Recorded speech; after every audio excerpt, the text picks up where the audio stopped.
Okay okay traders, నేనైతే ఒక position అయితే తీసుకున్నాను. సమ్ 50 రూపీస్ అలా ప్రాఫిట్ చూపిస్తుంది. సో యా 300 లాస్ ఏమో చూపిస్తుంది. స్టాప్ లాస్ పెట్టుకుందాం ముందైతే. సమ్వేర్ ఇక్కడ 150 క్వాంటిటీ.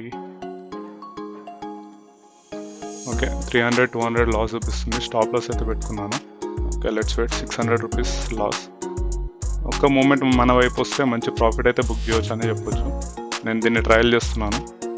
ఇంత లాస్ ఇవ్వడం నాట్ రైట్ అనమాట. మళ్ళీ ప్రాఫిట్స్లోకి వచ్చాము. సో అక్కడే మార్కెట్ హోవర్ చేస్తుంది, కిందికి మీదికి. లెట్స్ సీ, కాసేపు వెయిట్ చేద్దాం. ఒక 1200-1300 రూపీస్ ప్రాఫిట్ వస్తే బుక్ చేసుకుందామని వెయిట్ చేస్తున్నాను. సో 600 రూపీస్ 700 రూపీస్ ప్రాఫిట్ చూపిస్తుంది. ఈ లెవెల్ని బ్రేక్ చేస్తే మంచి ప్రాఫిట్ అనేది వస్తుందని చెప్పొచ్చు. 1000 రూపీస్ ప్రాఫిట్ చూపిస్తుంది. ఓకే లెట్స్ వెయిట్ ఇంకాసేపు. 1100 ఇంకొంచెం ఒక ఫ్లిక్. 1100 దాకా అయితే ప్రాఫిట్ చూపించింది. ఇది ఎగ్జిట్ చేద్దాం. ఓకే 1300 దాకా ప్రాఫిట్ చూపిస్తుంది.